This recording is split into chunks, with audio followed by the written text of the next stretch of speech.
You're listening to the Home Staging Show podcast and this is Season 2, Episode 15. This is your host, Cindy Lin.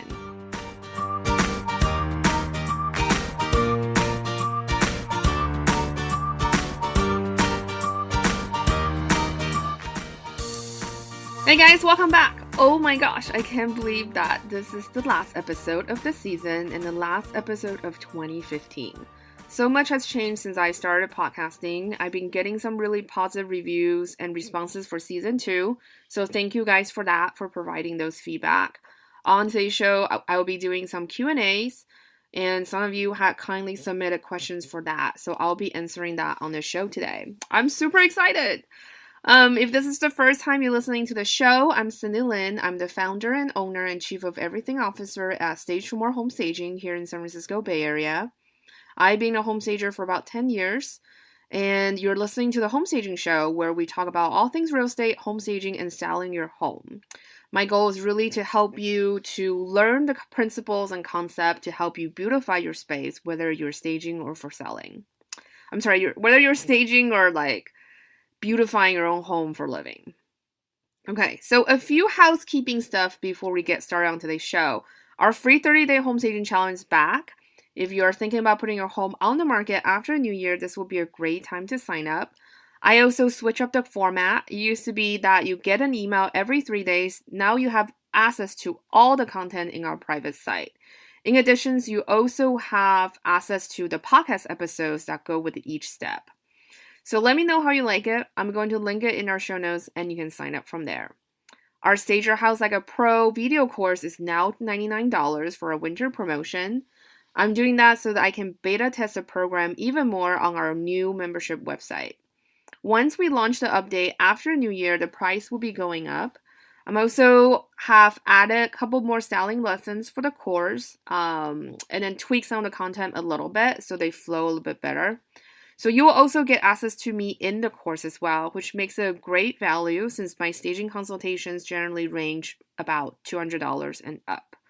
If you're thinking about putting the home on the market next year, this is the time to buy that course. I will put the information link in the show notes as well, so you can check it out when you have time. I also have a couple shout outs. We have our very first review from Down Under. It's super exciting. I'm sorry I didn't give you a shout out earlier. I saw that you left a review back in November. iTunes in the States actually doesn't let us see reviews from other countries, so I had to download a special program that pulls in reviews. So sorry for not giving you a shout out earlier. So this review is by She Builds from Australia. Hi Cindy, I'm starting a home staging business in Australia and it was really great to come across your podcast. Even though it was intended to support your 30-day program, it was great overview of the principles and processes. It will help any novice home seller to listen. I started listening to your other interviews now and hope you continue. Best wishes from Down Under, Suzanne. So Suzanne, thank you so much for your support. In general, I check reviews very sporadically. If you guys ever want to get in touch with me, Facebook group is a great way to get my attention. You can shoot me an email as well, but I get a lot of emails every day, so sometimes it takes me a little bit longer to get back to you. If for some reason you shoot me an email and I never responded, please just shoot me another email and let me know.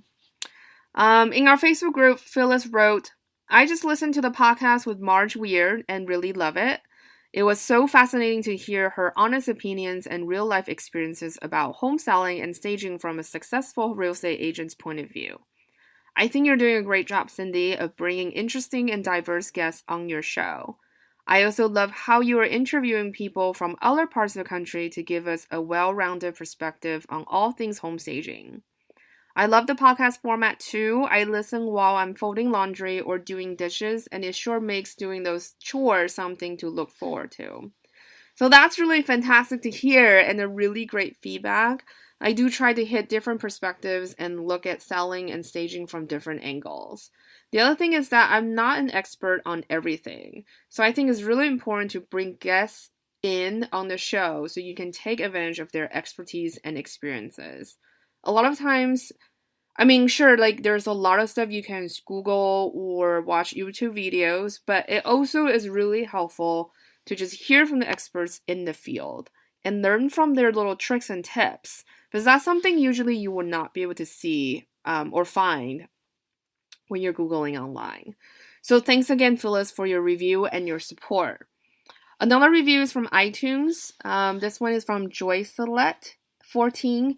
She gave us a 5-star rating and said it was better than staging certification courses.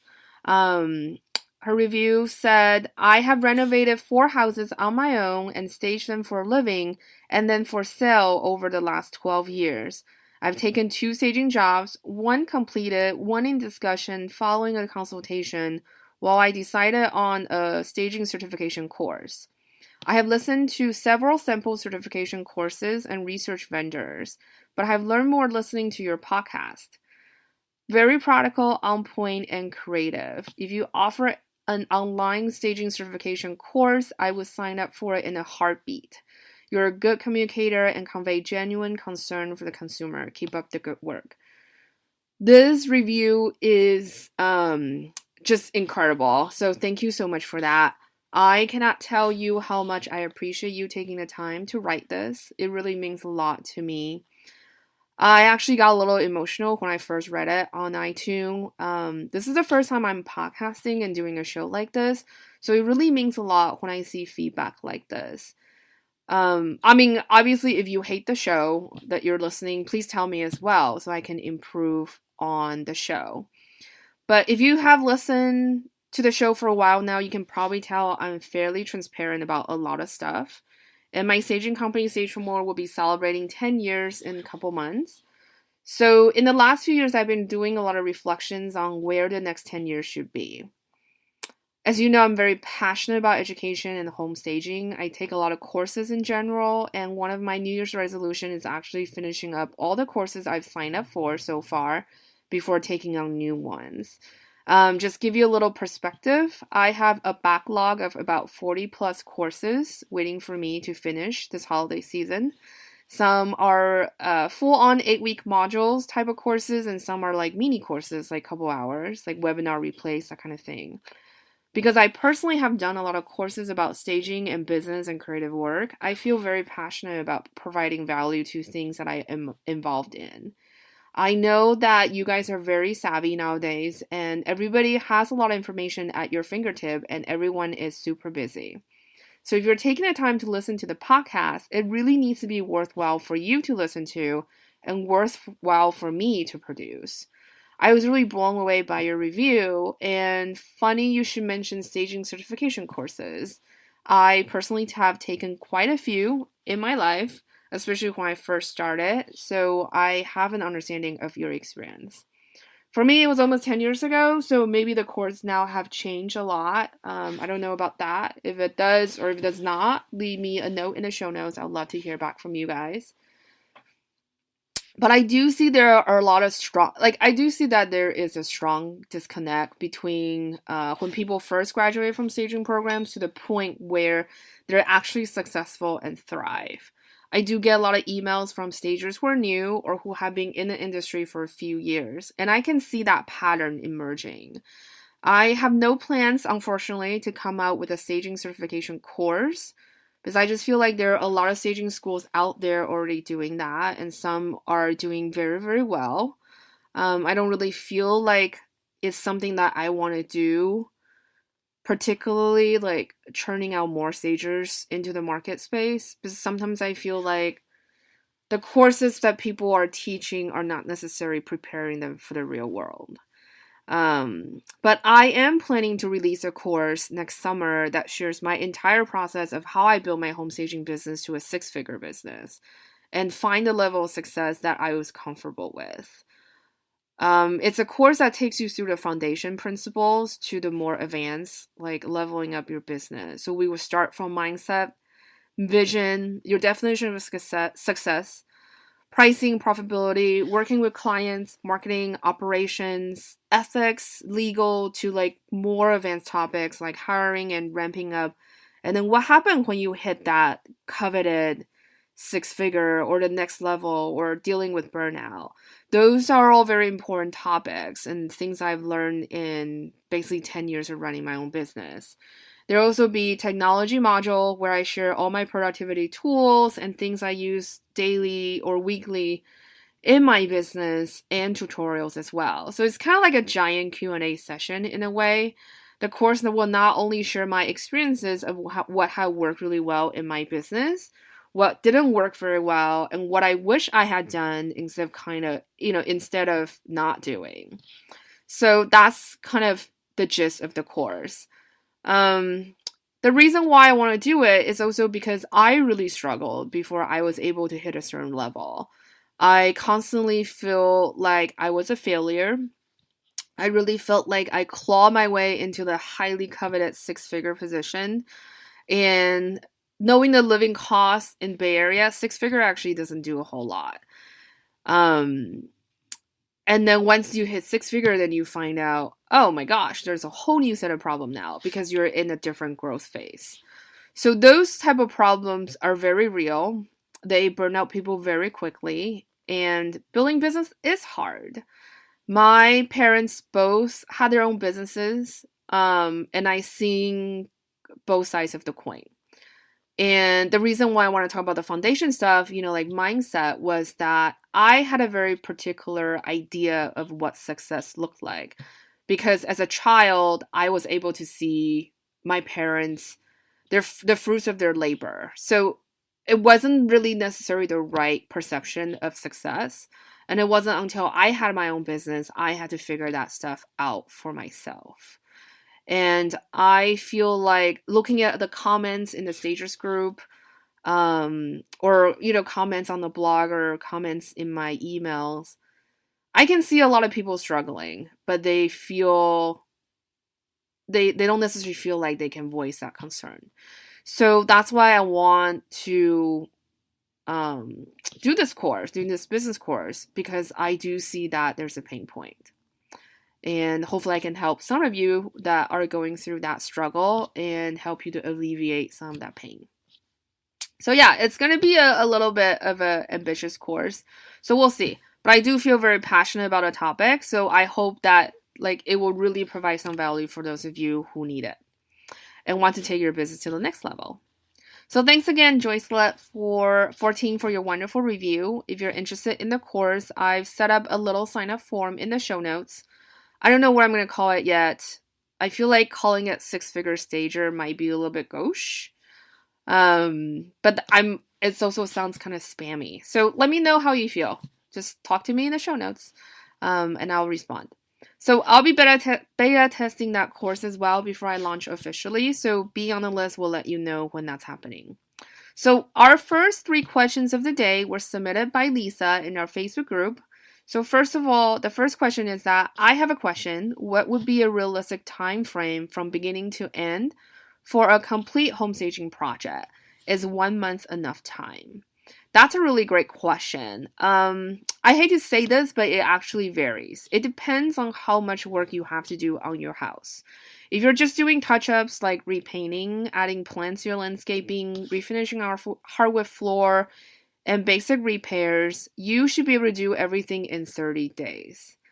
The 30-day home staging challenge really was kind of designed on that idea, with that scenario in mind. And because once your house is done, the actual staging part should take you at most 1 weekend.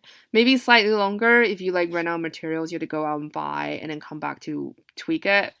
But yeah, the actual staging part is actually very fast. But if you decide that you want to do more work, like gutting the bathrooms, kitchens, I would buffer a bit more time in case of unexpected things happening. We just did a house yesterday where we should have staged that 45 days ago. But the contractor had a family emergency, so we didn't stage it until yesterday. And even yesterday when we staged, there was no electricity on the first floor, except in the kitchen, and there were no kitchen counter on the kitchen counter yet.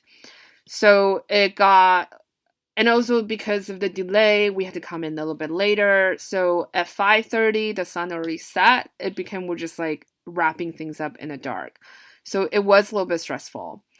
But by being organized and knowing what is the outcome you want to achieve, having that game plan going in is going to dramatically help to reduce those type of stress and help you prevent those type of scenario. So I would say that it is very important that you're well prepared, and that's why in the 30-day home staging challenge, and the same thing in our Stage Your House Like a Pro course, I put a lot of emphasis on knowing your buyers. I just interviewed a HGTV host for season 3, and knowing your buyers was something that she really talked about in her interview. Like, she really drove home with that. So being well prepared and organized will really help a lot as well. But ultimately is that, like, how well do you know your buyers? So say you live in a home that you haven't updated in the last 30 years. And now your neighborhood has become this new, hip, cool area where all the millennials want to live in, all the hipster crowd. So then, yeah, like you may have to do some updates to make sure that your house look presentable and awesome for these new millennials and hipsters. You will have to choose finishes that appeal to their target market. So yeah, I would say definitely know your buyers, and then you can kind of figure out how much work you have to do for your house. And so I'm really big on checklists and calendar where I can see everything for the week and the month. I'm a little bit obsessed with planners. I actually have more than one planner and notebook. But anyway, it really helps to first determine the major milestones in your project.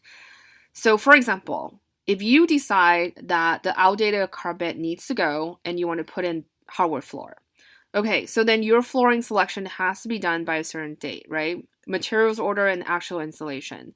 Same thing with ripping out the carpet.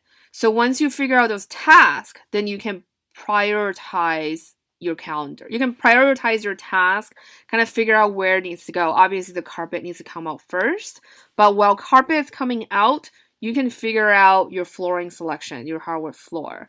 And then while you're doing that, you can book the hardwood floor people, stuff like that. So once flooring is done, for example, then you can move furniture in for your staging. So this is why I like the process where you list everything out that you have to do, figure out what is feasible and within your budget, and then break those big tasks down further into smaller and little tasks that you can plan out the dates for your project. Once you have those milestones in place, then you can start seeing and scheduling more stuff to get done. So while people are working on the interiors of the home, for example, you can schedule the landscaper to redo the outside. Stuff like that. So the actual staging, again, it's actually very quick compared to all these preparation work that you have to do to get the house ready. The next question, I also want to tell you that I've really enjoyed this season of your show. What are your plans for the upcoming year? So thank you so much for asking that question, because this is like the perfect segue to talk about 2016. 2016 is actually a very exciting year. I do have a big announcement to make. Personally, it is my goal to bring out more guests that are experts in their fields. As I mentioned time after time, the mission of this show is really to help people to learn ways and concept or how to or whatnot to beautify their space. Because I didn't go to school for staging, for example. I mean, I didn't go to a 4-year university for staging. I definitely did a lot of staging designations, including ASP, CSP, ASPM. I also did IRIS, which is now defunct, and then Dewey color consultations as well, a consultant as well.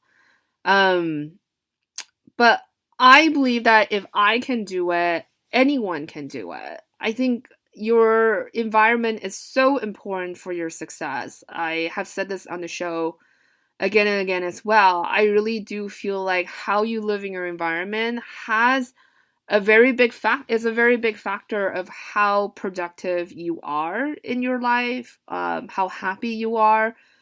The way we live is really a strong indicator of how we express ourselves.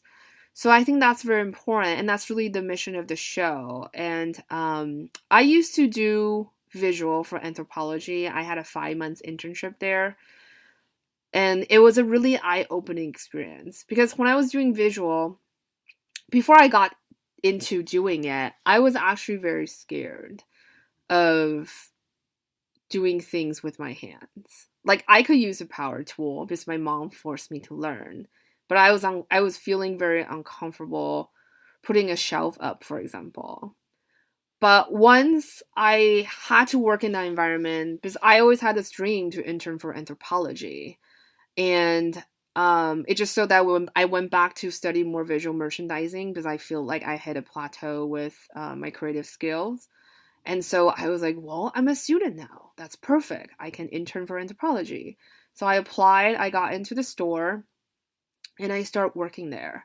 And it was a very good experience because I really learned a lot of what my capacity are, and I actually learned I enjoy working with my hands. And it was a really good experience too, in the sense that I learned a lot about process, the process of design, the process of creativity, and like going from prototyping. So it's like, say, the corporate headquarter usually gives you kind of a theme every season. So the way the store is structured, that there's, or at least in our store, we have 5 sections, and each section has its own personality. And so, like, again, talking about knowing your buyers, right? We actually literally would get a booklet for each section every month. And each section would say, for example, the summer I started working there, the front section of the store, her name was Hazel Grace. And she was a textile designer from Glasgow, Scotland. She loved sweater and she loves texture. She loved knitting goods and stuff. Sorry, my dog is snoring really loud in the back, so hopefully you're not hearing it. But if you hear it, that's who she is. That's who it is. Yeah. So it was like very specific, and within each booklet there was inspiration photos, so we kind of knew what kind of creative professional Hazel is. And then we merchandise accordingly, and we create the visual component of the store accordingly to basically this inspiration character that we have. So yeah, so that's why knowing your buyers is incredibly important. And I really learned a lot. And also, like, I remember when I was putting up the visual display, people always be like, oh my god, that's so amazing, I can't believe you know how to do it. But actually, it's really simple once you start breaking all the tasks down. And so that's really another purpose of this show, is to empower you guys to be able to create an environment that you love, whether it's for staging or for living, because I really think that's really important. Okay. So that's kind of a tangent I went on, sorry. So I mentioned earlier that I just interviewed an HGTV show host, and it's Lisa from Critical Listing. So it's a HGTV Canada show, but if you can but I think you can watch the past episodes online. I'm also in the process of pitching to more HGTV stars and other experts in their field. And actually, I put on my goal sheet this year that I want to interview Barbara Corcoran from Shark Tank for 2016. So guys, this is why I'm always shameless plug about writing reviews and leaving ratings on iTunes, because a lot of these people and companies, like, I wanted to interview some really major paint brands, but their PR company was like, whoa, where are your numbers? And at a time when I was pitching, we really had no review at all. So it was like very easy for them to just be like, well, you don't have any audience. You're too small. So we don't even want to talk to you. So yeah, that's why I really encourage you guys, if you're listening and you like the show, please do leave a rating and a review, because that's how we can really book more guests. So that's the primary goal of the plan for next year. The other goal is to plan out the episodes more in advance so I can have more supplement materials, like maybe an accompanying blog post that supports that podcast episode, or a downloadable cheat sheet for each episode. I just start recording the first couple episodes for the season 3, and both guests had really great things to say, and I really want to make like the essence of what they said into a cheat sheet, because I think that would be very helpful for you guys. And also, planning out content makes it easier in general. Right now, for the past 2 seasons, I pretty much record or edit the show on Tuesdays, so the episode will be available Wednesday morning here in California time. But having a little bit more time to plan out content will also make the process much easier. So yeah, on the personal note about my big announcement, I'm actually kind of nervous talking about it. It's not completely set in stone, but it's pretty much set in stone. I'm really a little bit nervous to share it just because it still feels really surreal about it. So I just turned 35, and I've always joked that if I don't have a husband by 35, I'm moving to Europe for art school. So basically, yeah, that's what's happening.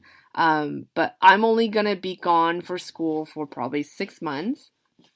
But before that, I'll be going home to Taiwan in late January just to visit friends and family. And doing a little bit of travel with my grandmother who just turned 90. And then I'll be going to London for about 6 months doing some intensive for interior design and also floral design.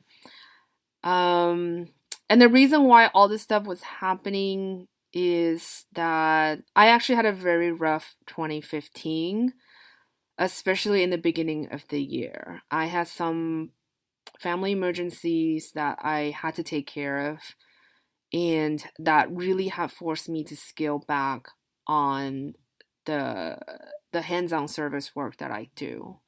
I also had to take some time off just to help out the family as well, and it really made me reevaluate where I am with my life and my work, and the whole thing kind of gave me a whole different perspective on pretty much everything in my life and my career as well. And as you probably had heard me mention, my staging company, Stage for More, is turning 10 in a few months. And at the end of the day, I feel very passionate about what I do. I love home staging. I think it's an amazing business. And I basically have grown up with my business, and I am very fond of it. And looking at the next 10 years, I really want to make an impact. And it's hard to do that when you're working with one-on-one clients. And so for me to really scale that effort to make a significant impact, that really means focusing on the education side of the business, like doing the podcast and writing more blogs. So that would be a really significant focus for me personally in 2016 and at work as well. Everything we do for the Stage for More company will be primarily focusing on developing content for the home staging blog and also the podcast, and making sure what I'm producing is really delivering the values that our audience wants.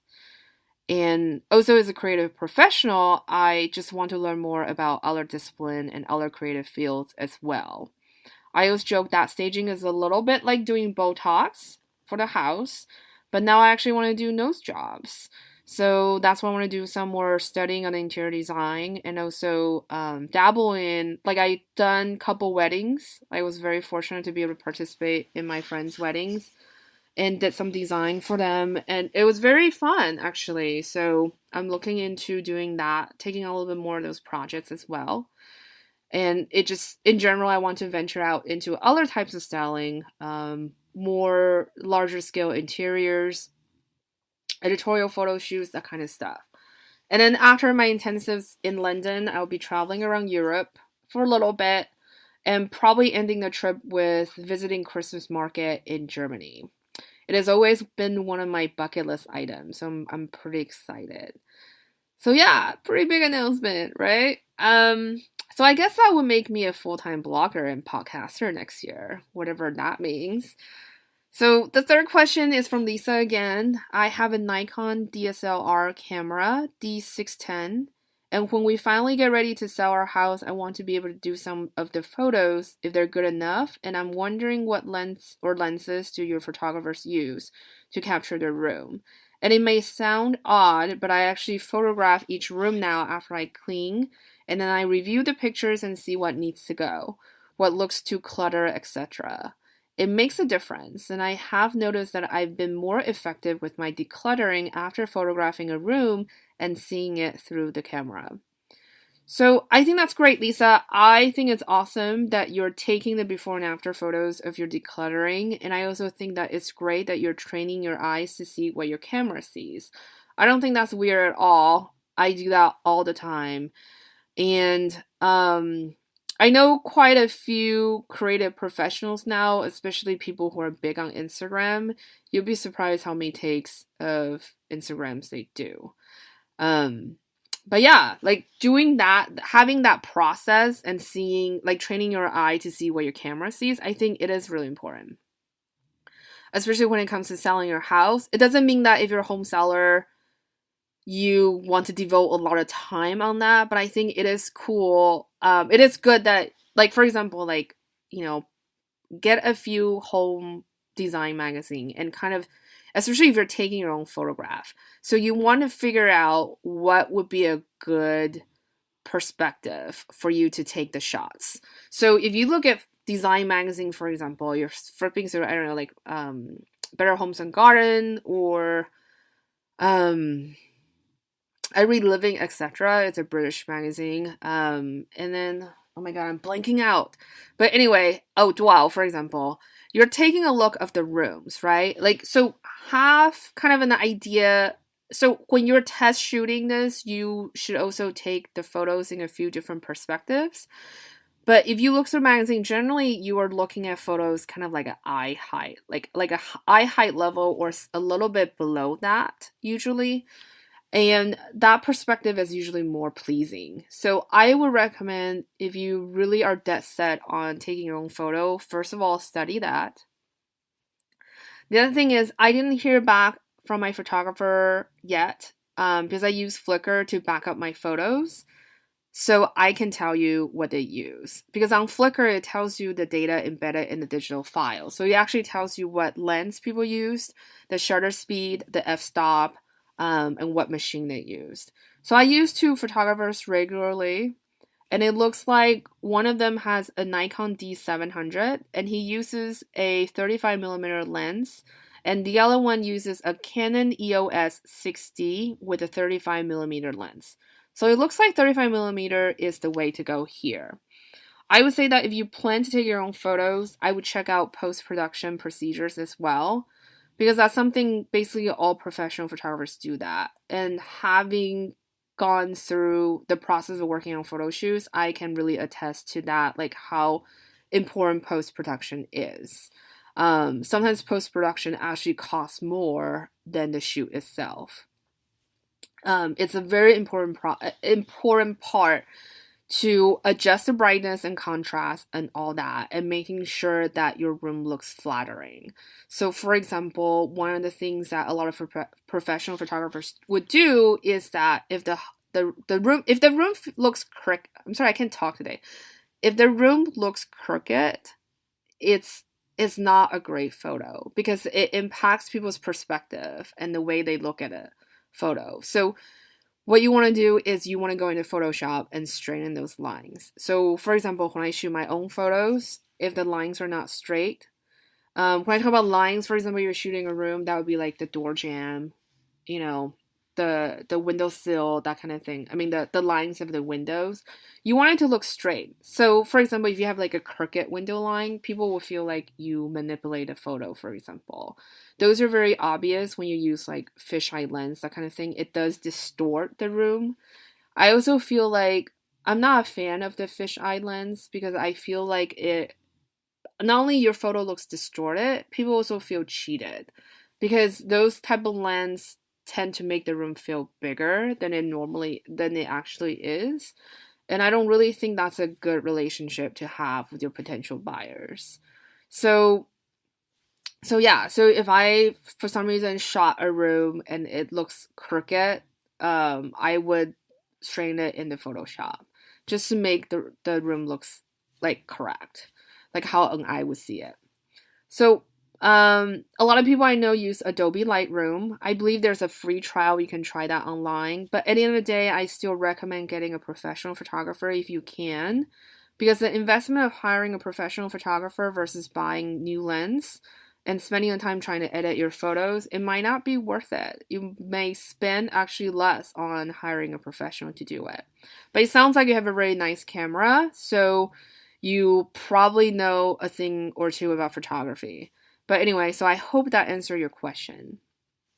Our next question is from Vicky.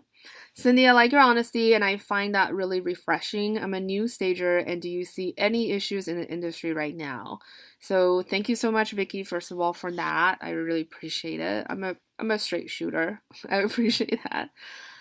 So that's a great question. I think in general there has been more awareness thanks to a lot of television shows like Million Dollar Listings on Bravo and in general like HGTV.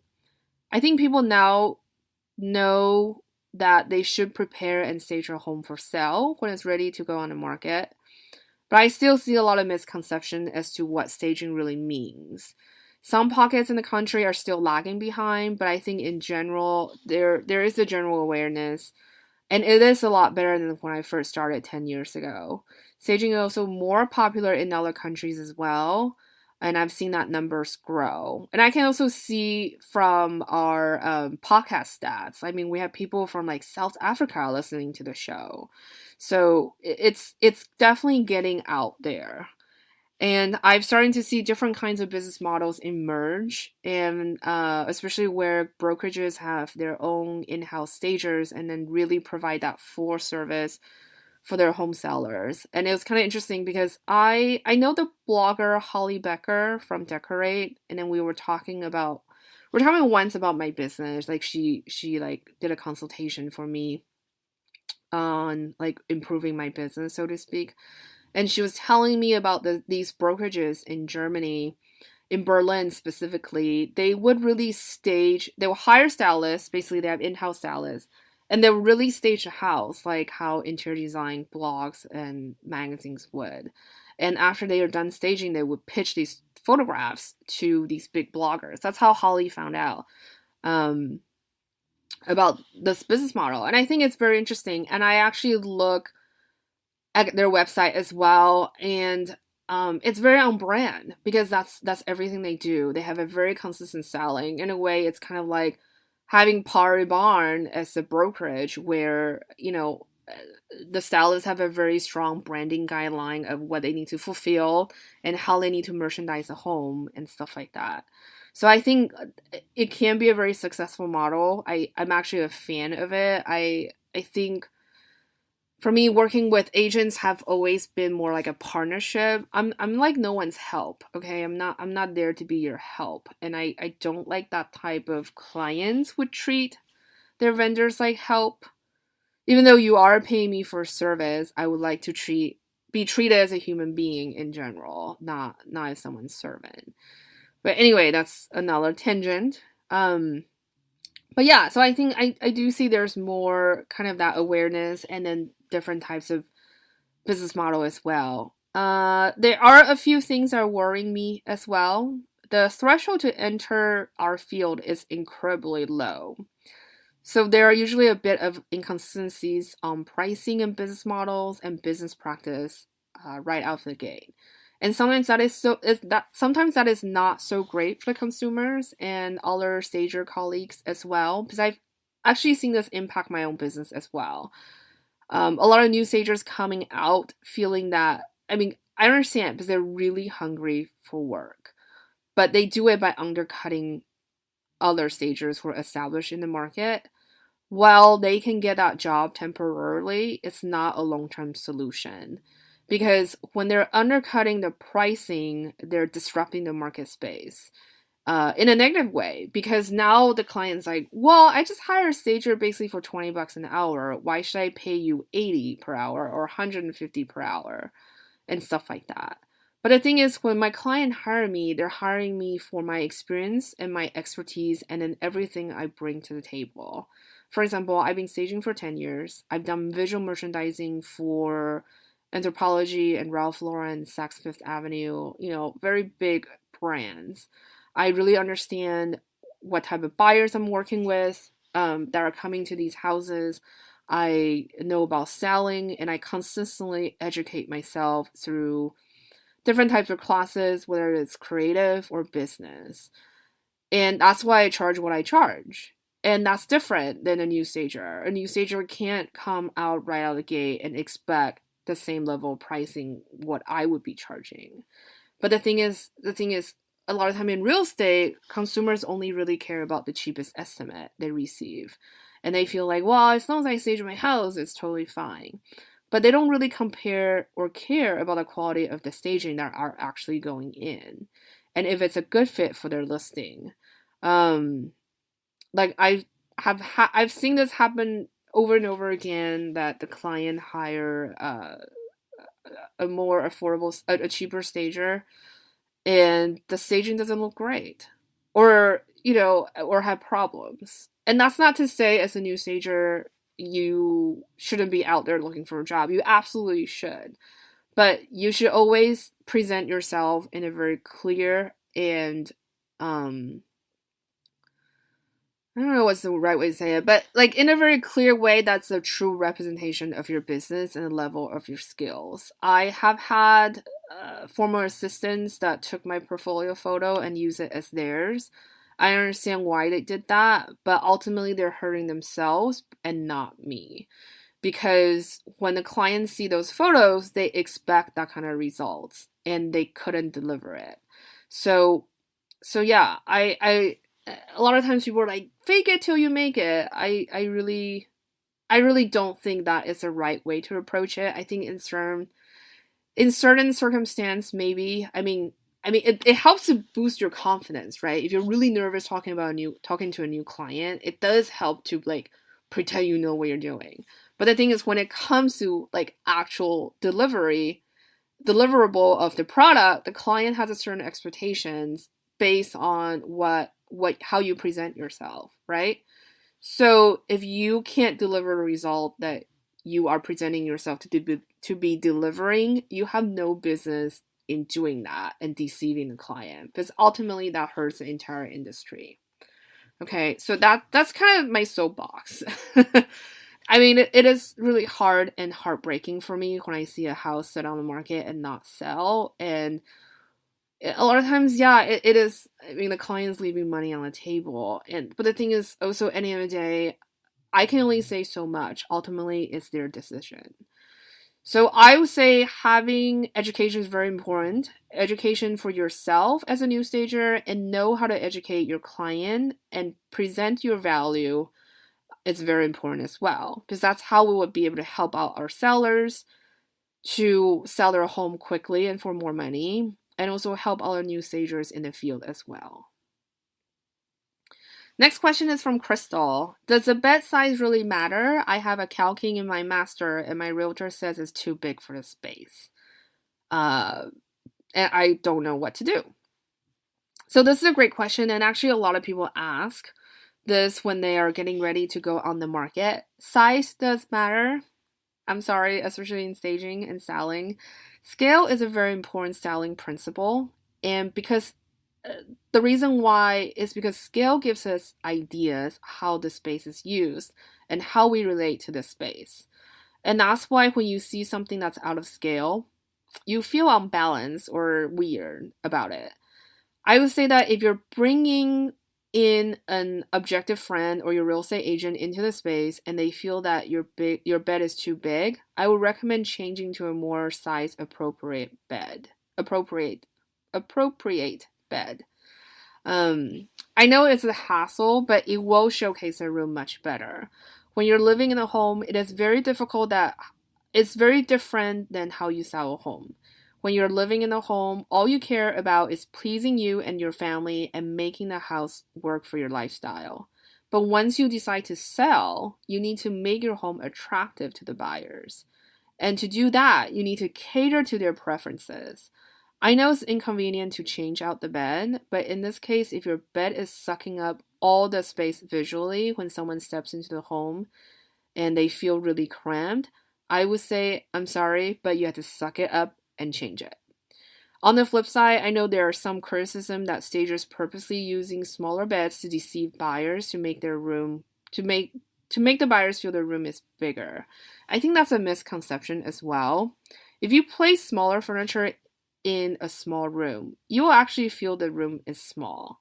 So in those scenarios, I actually recommend a full-size scale furniture.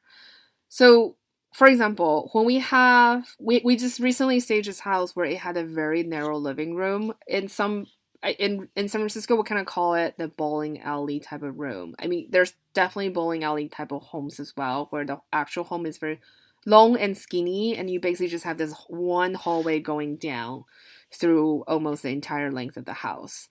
But for this house particularly, it had a very narrow living room. It was still a sizable living room, but it was very narrow. By not putting a full-size sofa in, it's actually alienating buyers. That's why I actually put in a full-size sofa, even though like intuitively you might think, oh, maybe we should put in a smaller sofa.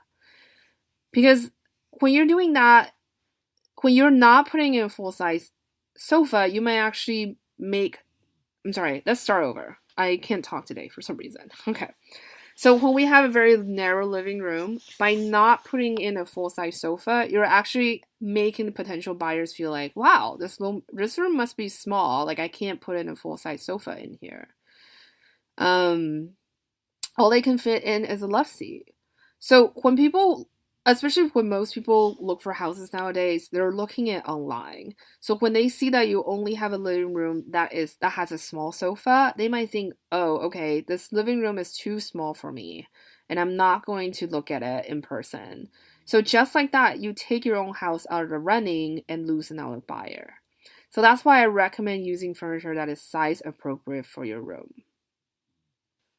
I'm also thinking another instance where we staged this condo that was a total bachelor's pad. So it was kind of, they call it a junior one bedroom because it's not really quite a bedroom. So it's like this slightly bigger room that has a living room and the bedroom all in one. And yeah, but I think it was really important for me as a stager to be able to put in a full-size sofa and then 2 accent chair. Just to showcase the space, because I don't want buyers to come in and feel like, oh my god, this room is so small, I can't do anything in here. I can't have a living in here, because then you're alienating the buyers. So I think that's really important, that you need to find furniture that are scale appropriate to your room. So I hope that answers your question.